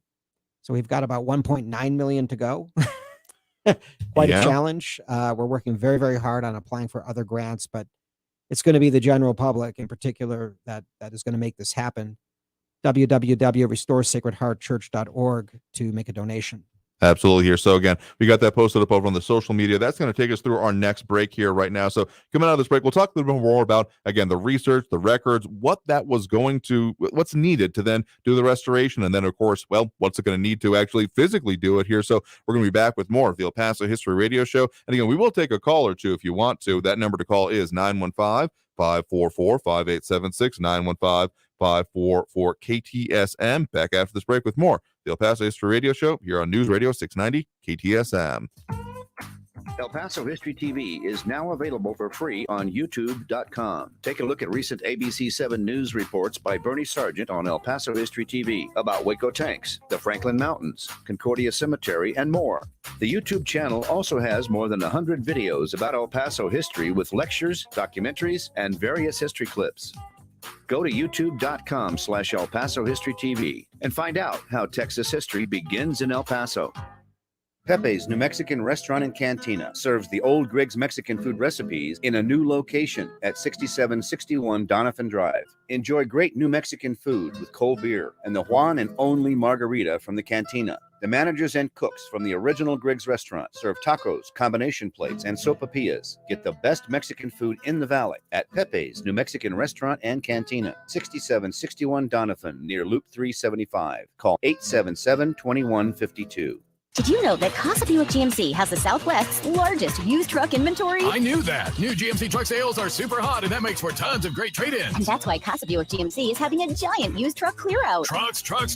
All brands, GMC, Ford, Ram, Chevy, Nissan, Toyota, Honda. And with the best financing options and lowest rates available for you. Yes, this Friday and Saturday, the Southwest's largest used truck inventory. Don't miss it. Casa Buick GMC used truck clear-out sales event. Trucks. At Casa Buick GMC, next to the airport, Montana at Airway. The new True crime podcast White Eagle investigates one of the largest cash heists in U.S. history, the robbery of over $7 million from an armored car warehouse. Was the ringleader a criminal mastermind, or was he a political pawn in a Cold War operation?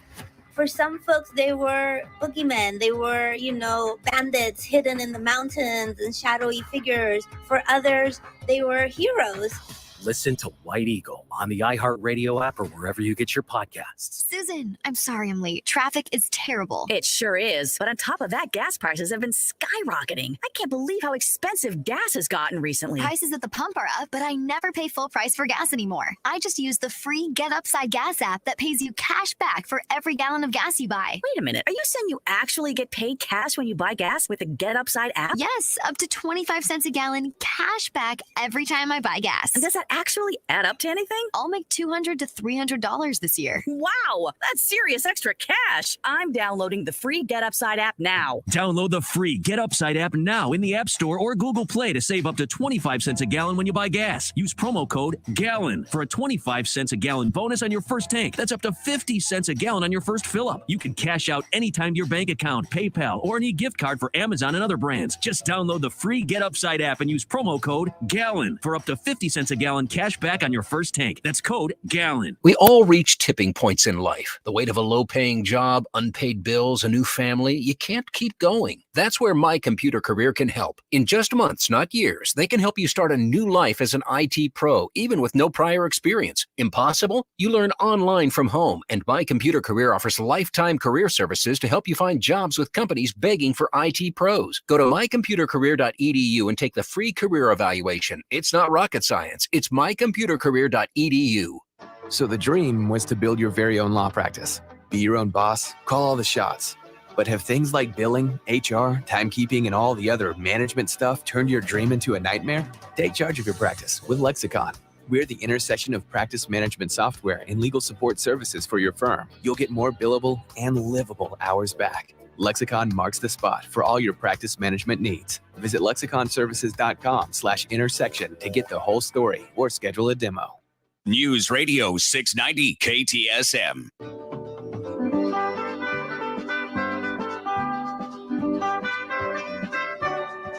And now, let's turn back the pages of time and return to the El Paso History Radio Show.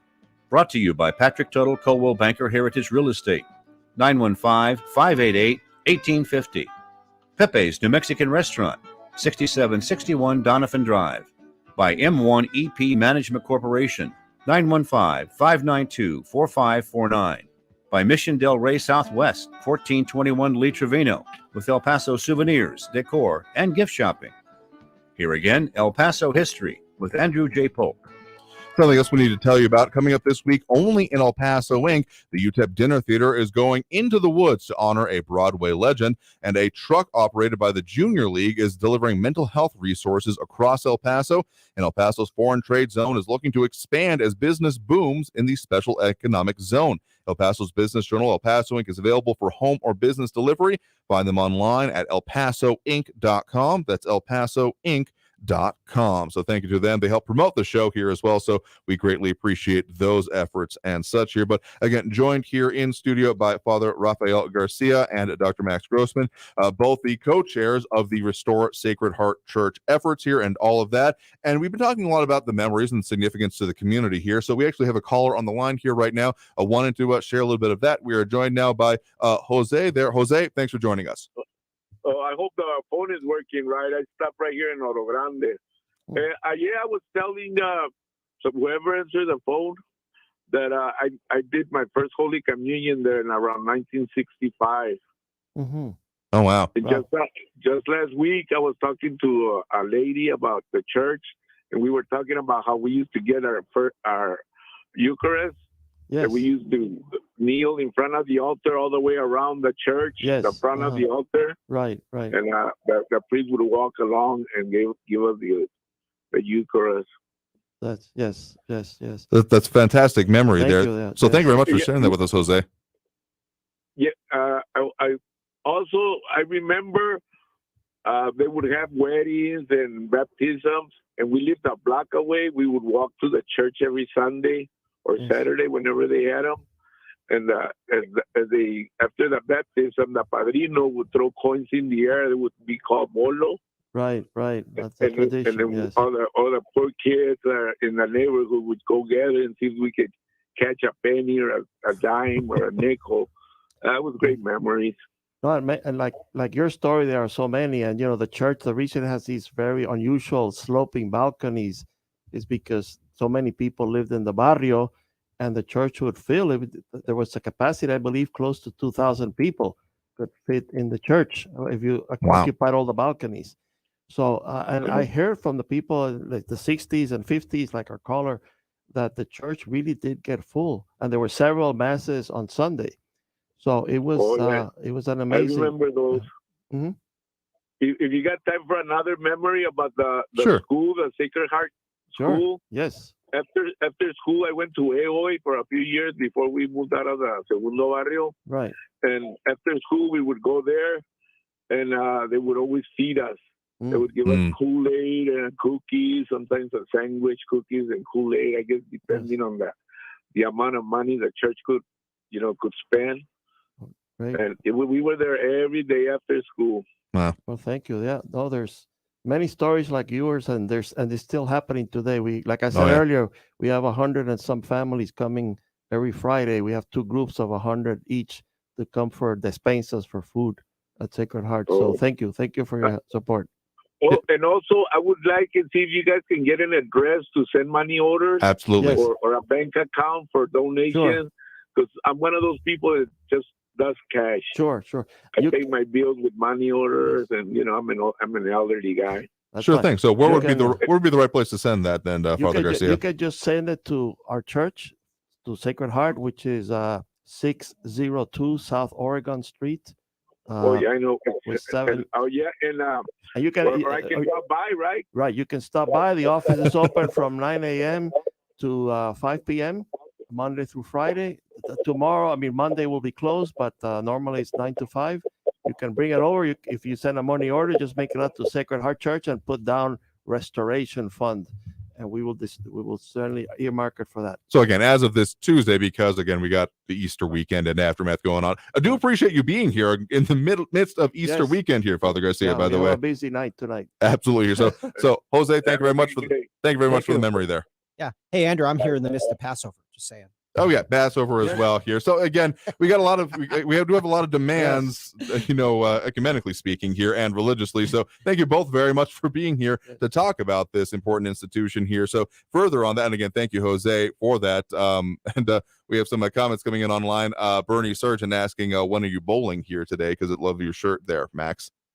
Actually, this is an art gallery shirt. If you look very carefully, what does that say, Andrew? I can't quite see it through the chair there, but Glenn Hansen Gallery here. So no bowling in that art gallery, hopefully here. You have comments going in over on the social media here, but so that important note there again, if people want to do physical donations, essentially either send them in or drop them off, what is the address again? At 602 South Oregon Street, El Paso, Texas. And it's right in the middle of Segundo Barrio. You can come if you have cash. You can come to the office. If you want to send a check or a money order, that'll be certainly most welcome. Just make sure to put down Restore Sacred Heart Church or Restoration Fund in some spot in the check or the money order, so we know. Absolutely here. So one of the things I wanted to bring home before we get too far towards the end of the program here is that the research we've been talking about, Max, that you were doing in the Vatican, in the Jesuit archives here. These stories that you're bringing up of some of the early founding of the church and the early experiences are fascinating. But again, there was a slightly more physical purpose that you were trying to find here, and that your efforts are going to continue on. What exactly are you really looking for when you're doing this research and still hoping to find? Right. Yeah, we didn't expect to find the handwritten correspondence of Father Pinto, the founder of the church. I was hoping to find architectural plans, diagrams, descriptions of the 1893 church, and hopefully also of the current 1923 church, because that contains the kind of information we would need to restore the building. Unfortunately, that has not yet turned up because the Jesuit Archive, it's not all well organized. Our material comes from Naples, Italy. That's where the correspondence between Sacred Heart Church was. That's where it was sent to, Naples, Italy, between 1893 and 1919. And that portion of the archive apparently is a mess.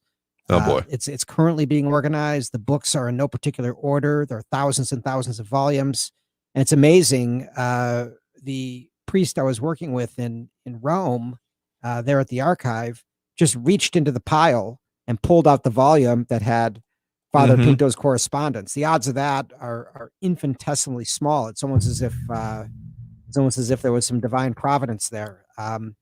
I had some personal challenges. I wasn't planning to make it to Rome. Somehow I made it to Rome, and somehow I made it to the archive on March 14th. And somehow that book turned up, was placed right in front of me. And somehow I happened to look at it and found this correspondence. So I'm hoping that maybe as the archive becomes more organized, I don't know how long it's going to take, that other information will turn up, and hopefully the architectural plans, because we know that the Jesuits, whenever they built anything in the New World, including in El Paso, they would submit those architectural plans to their superiors in Italy for approval.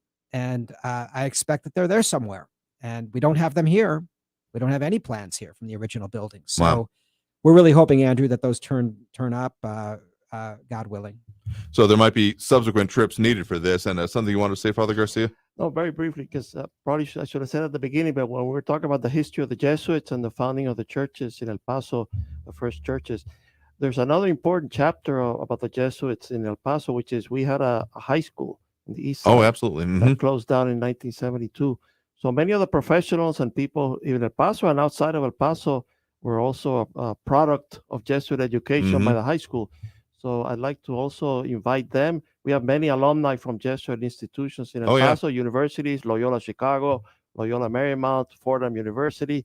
So people who are connected with the Jesuits, we really would welcome your support. So I just want to mention that. And the importance of the high school. It's people, the alumni from the high school have great love for that high school. And they were, of course, like many people, sad that it had to close down. But I do want to make sure that we put that in the radio show because it's part of our history. Oh, absolutely. Here. And yeah, we've done some previous programs on the Catholic schooling and the Jesuit schooling, specifically in El Paso here as well. So, I mean, it's all certainly woven into this whole story here. But another point you wanted to make, Max? Yeah, I just want to say, look, the Segundo Barrio has been called rightfully the Ellis Island of the Southwest. There are so many El Pasoans, maybe even most El Pasoans, who have at least one relative who lived in that neighborhood coming across the border and arrived in the United States with close to nothing and got their first leg up in the Segundo Barrio. And that was the institution that welcomed them, where they had their first mass in the New World and where they were taken care of and where they found community. And ladies and gentlemen, the building is crumbling. The building is crumbling, and there is a group of dedicated volunteers led by me and Father Garcia, and we want to restore the building. So please, if you have any heartfelt connection to the Segundo Barrio and to Sacred Heart Church, think about making a donation. Every dollar counts. RestoreSacredHeartChurch.org, RestoreSacredHeartChurch.org. There are many different ways to pay. And as Father Garcia said, you can also send a check or cash to 602 South Oregon Street, El Paso. And we got a picture of you two in front of the building there with the Sacred Heart Church sign there right behind you here. So, I mean, beyond, of course, we've talked a lot about the requirements, what's going into the funding and the organization of this, but just give a sense of the scope of what it's going to take. You mentioned it crumbling there, and my understanding that, yeah, some of the literal, fonts and figures of the church are crumbling and falling apart themselves. So the actual restoration effort, the physical requirements, what is that going to take? What is the kind of scope we are talking about when we're talking about this full restoration? Well, first, the church, which is our main focus now. All the buildings need brickwork, as Max mentioned before. They're old bricks. They need pointing. They need to be restored. So the outside, what's seen needs help. Also, the windows, they have all the brick. Wood framing. Some of the windows. The bell tower has some damage up on the top. There's, like you were mentioning at the beginning, Andrew, about wires and stuff. Some of the bell tower spires are being held by some metal straps. And in that picture, you can even see it there. So there's a lot that has to go with the skin of the building or the structure of the building. But a lot of the work actually is not seen. In other words, it's a part that's not seen. It's plumbing work. The electrical systems are old. The plumbing needs work. We need to expand the bathrooms, as Max was saying. There's some issues on the inside where the plastering has been damaged. there was a fire in that church in the 1980s. Right. And it was all repainted and restored. And so it already went through some restoration some years back. But what we're proposing is deeper, major, including also the air conditioning systems. We have an old boiler system and wow. and what do you call not refrigerator, but evaporative cooling, swamp coolers. And that is really insufficient when the church is full and in the summer when it's 2,000 people. You were saying that sounds like it would be that was back in the 70s. Okay, and back in the 70s. No, Okay. now we get much less, but it's the first floor and sometimes use the main balcony, the first balcony, not the upper balcony. But still, when it's hot and humid, the evaporative coolers, as you know from your own home, they don't work very well. So it's hard. And the boilers, we have 3 out of 4 working. We have one with a pump that's broken. It's been a real problem to fix. Electrical issues, we got to change the lighting. We want to change the pews, hopefully do new flooring. So depending on the amount of donations we get, we'll do some of the alternates or some of the things that we want to do but may not be able to do. But the core things are structural, systems, electrical, plumbing, heating, ventilating, and air conditioning, and things of that nature. The inside of the building, the finishings, a lot of the finishes need work. Doors, many things need work, and that adds up. Absolutely. I mean, again, it's even without the current prices that we're talking about for materials and such, which I'm sure will be making this a little bit more complicated. This was going to be extensive as it is, because again, the whole idea is that this is not just make sure that a building stays standing. This is about keeping an actual functioning institution functioning for the future here, and that's the core purpose. That is correct. Excellent. So we got to talk more about that. We got to take that last break before ending the show here, before we get to the last segment of the show here. So we'll be back after this quick break with more on the El Paso History Radio Show here on News Radio 690 KTSM. Many retired El Paso area homeowners don't know where to begin when it comes to downsizing and selling their home. Patrick Tuttle and his Legacy Home team follow a proven process to help retired homeowners sell faster and for more money. Call Patrick Tuttle at 915-588-1850 today and get your home sold faster and for more money. That's Patrick Tuttle at 915-588-1850. Call him today. M1 EP Management Corporation is proud to sponsor the El Paso History Show. If you're tired of the ups and downs of the stock market, invest in real estate. M1 EP manages apartments in El Paso and helps investors buy, hold, and sell property. See the website, m1ep.com, m1ep.com. To learn more about the many benefits and long-term appreciation of investing in real estate, call 915-592-4549. 915-592-4549. Think It Up is an initiative to activate student-powered, teacher-led learning projects. Students and teachers, how can you spark great learning experiences in your classrooms today? Join at thinkitup.org. The El Paso History Show with Andrew J. Polk is 10 a.m. this Saturday, with El Paso events and stories from the early 1900s that helped shape the FBI. The El Paso History Show is sponsored by Patrick Tuttle, Coldwell Banker Heritage Real Estate, Pepe's New Mexican Restaurant in Canyotio, Mission Del Rey Southwest for gifts and decor, and by M1 EP Management Corporation, Saturday morning at 10 a.m. on News Radio 690 and streaming live on Facebook and YouTube. Talk El Paso weekdays at 4 on News Radio 690 KTSM, breaking down the impact of the news on the borderland and beyond. Brought to you in part by Mission Del Rey Southwest, Souvenirs, Gifts, and Decor. That's Talk El Paso, Monday through Friday, 4 to 6 p.m. right here on News Radio 690 KTSM. Struggling with CPAP? Now there's Inspire, the only FDA-approved obstructive sleep apnea treatment that works inside the body to treat the root cause of sleep apnea with just the click of a button. No mask, no hose, just sleep. Visit InspireSleep.com to learn more. The uh-ohs are out there. Scratches, dents, unexpected natural events. But with Mako and their magic, your car is no longer tragic. So when life throws you uh-ohs, just say, better get Mako. And go to Mako.com to book your appointment today. Uh-oh, Brad's buzzed. Oh, yeah? Yeah, he's starting with the woots. Good thing is, he knows when he's buzzed. Know your buzzed warning signs? Call for a ride when it's time to go home. Buzz driving is drunk driving. A message from NHTSA and the Ad Council. If you have a small business, Staples has your sign. Banners for my bakery? Staples has your sign. Oh, posters for my new pet store. Floor decals for a pharmacy. Every day, Staples associates help every kind of small business create bold signs to make big impressions. And now get $10 off custom signs, banners, and posters when you spend $50 or more. This is your sign, so print it big at Staples. Ends 5/28. Visit staplesconnect.com/thisisyoursign for details. iHeartRadio wants you to see the Who Hits Back Tour in the U.S. city of your choice.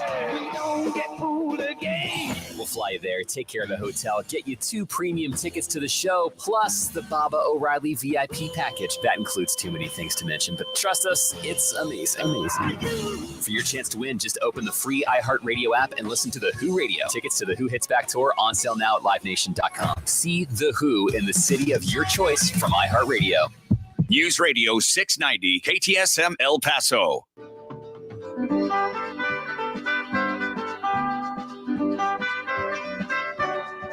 And now, let's turn back the pages of time and return to the El Paso History Radio Show.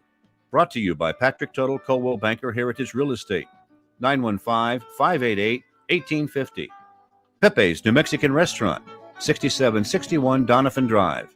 By M1 EP Management Corporation, 915-592-4549. By Mission Del Rey Southwest, 1421 Lee Trevino, with El Paso souvenirs, decor, and gift shopping. Here again, El Paso History with Andrew J. Polk.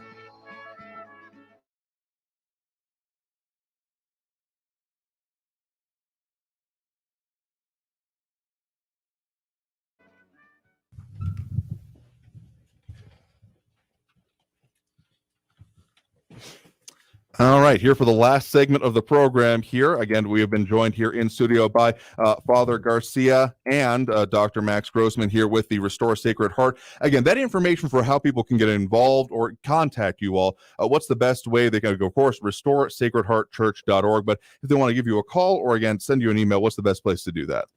Okay, for a call would be the church number, area code 915-532-5447, Monday through Friday from 9 a.m. to 5 p.m., but not this Monday, please. Yeah, it's again. Closed. Again, and then my aftermath, email, yep. My email is my name, Rafael Garcia, RAFAEL GARCIA, at the end, so it's all together, Rafael Garcia SJ, at gmail.com. And again, the ongoing efforts, I mean, this is going to be a multi-year effort into this restoration and getting into it. Is there kind of a rough timeline that you're all looking at for this fundraising phase and then into the actual, in action phase? The fundraising is an ongoing process. We're expecting it's going to take somewhere between 2 to 2.5 years, something like that, to actually raise all the money. And that is our primary challenge. At some point, probably in about a year, we're going to solicit architectural firms to submit potential plans to restore the building. Right. And we're also currently processing the historic tax credit application so that we can get between $600,000 and $700,000 from the state of Texas towards restoring the building. And we've got 2 grant writers, actually one actively working at the moment, applying for various grants. We're also applying for a very large grant from the National Trust, I think it is, right? National Parks, I believe, right? Right, the National Park Service. Okay, so that could help us quite a bit, we're hoping. Absolutely. So those are some of the great details. Again, restoresacredheartchurch.org is the place to go. So thank you again, Father Garcia, Dr. Grossman, for talking with us about all these important details and how people can get involved. Thank you so much, Andrew. Thanks for your invitation. Absolutely here. So we would be going out to Pepe's, but they are closed today. So find us out next week. And again, tune in next week for more of the El Paso History Radio Show. Thank you all for tuning in.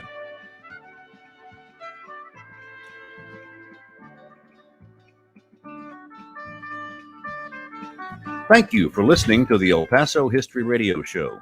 We hope you'll join us again next Saturday morning, 10 to noon. And be sure to tell a friend about us. Brought to you by Patrick Tuttle, Coldwell Banker Heritage Real Estate, 915-588-1850. By Pepe's New Mexican Restaurant, home of the Juan and Only Margarita. By M1 EP Management Corporation. By Mission Del Rey Southwest, 1421 Lee Trevino, with El Paso souvenirs, decor, and gift shopping. Thank you for joining us from the studios of News Radio 690, KTSM AM El Paso. This is Ivan Ochoa, General Manager from Sunland Park Chrysler Dodge Jeep Ram Fiat. Thank you, El Paso and surrounding areas, for helping us be El Paso's #1 dealer in new Chrysler Dodge Jeep Ram sales in March. As a gesture of our gratitude, we've extended all our Ram Truck Month deals, like 0 down, 0% interest for 72 months and no payments for 90 days. Buy now and save thousands on a huge inventory of new and certified pre-owned vehicles. 2022 Ram trucks with 0 APR for 72 months. All new 2022 Jeep Wagoneer, full-size SUV with third row seating. 0 APR for 72 months. 0 payments for 90 days. We've partnered with even more aggressive lenders with great rates and terms, even if your credit is less than perfect. And we want your trade, even if you owe thousands more than it's worth. All military personnel and all first responders receive an additional discount. Thank you for your service. Sunland Park Chrysler, Dodge, Jeep, Ram, Fiat. Where buying a car is fun. At I-10 at Sunland Park Drive or online at sunlandparkdodge.com. Estamos en tu esquina El Paso Strong. Includes factory rebate and dealer discount plus TTNL. 0 APRs, $13.89 per thousand finance. Also like vehicles with approved credit. Offers not combined. Portions of the following program were pre-recorded. Recording artist Kevin Fowler. Oh, I love the sound of fast boats racing. Rooster tails are flying high. Love to hear all my riding friends rocking, howling at the full moonlight. Love to see those fireflies buzzing, lighting up the southern sky. Yeah, I'm a hell-bent 100% Texan till I die. Like lots of 100% Texans, I love having a good time on the water. But remember, nobody's waterproof. Play it safe. Wear a life jacket and designate a driver for the boat and for a safe ride home.